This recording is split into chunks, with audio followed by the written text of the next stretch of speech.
ఇందిరాగాంధీ. ఇందిరాగాంధీ అంటే ఒక ఉక్కు మహిళ.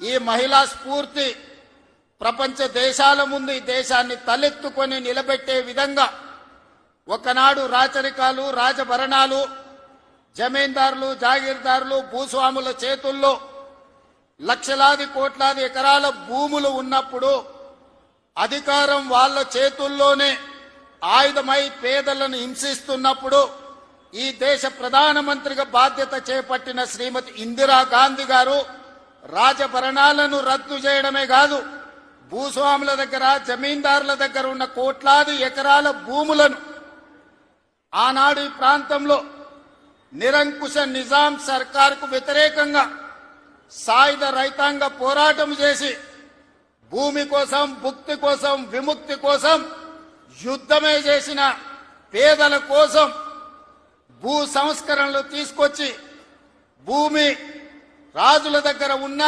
భూస్వాముల దగ్గర ఉన్న ఆ భూములను ప్రభుత్వం గుంజుకొని అసైన్మెంట్ పట్టాల పేరు మీద లక్షలాది ఎకరాలను దళితులకు, గిరిజనులకు, ఆదివాసీలకు పంచిపెట్టి భూమి హక్కును ఈ పేదలకు అందించిన గొప్ప నాయకురాలు శ్రీమతి ఇందిరాగాంధీ గారు. ఈనాడు జరుగుతున్న పరిణామాలు చూస్తున్నాం, యుద్ధాలు చూస్తున్నాం, యుద్ధాలలో భారత ప్రధానమంత్రుల లొంగుబాటును చూస్తున్నాం. కానీ 1971లో ఇండియా పాకిస్తాన్ యుద్ధం జరిగినప్పుడు యుద్ధంలో పాకిస్తాన్ ను ఓడగొట్టి బంగ్లాదేశ్ ను విడగొట్టి అమెరికా ప్రెసిడెంట్ ను భారత రాజకీయాలలో మీరు కలగజేసుకోకండి, కలగజేసుకుంటే భారతదేశం ఊరుకోదు అని అమెరికన్ ప్రెసిడెంట్ ను హెచ్చరించిన భారత ప్రధానమంత్రి శ్రీమతి ఇందిరాగాంధీ గారు.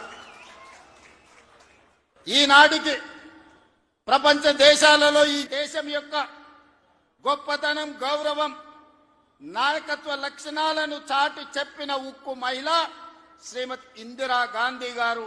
వారిని స్మరించుకోవాల్సిన అవసరం ఈ దేశంలో రాజకీయాలలో ఉండే ప్రతి ఒక్కరికి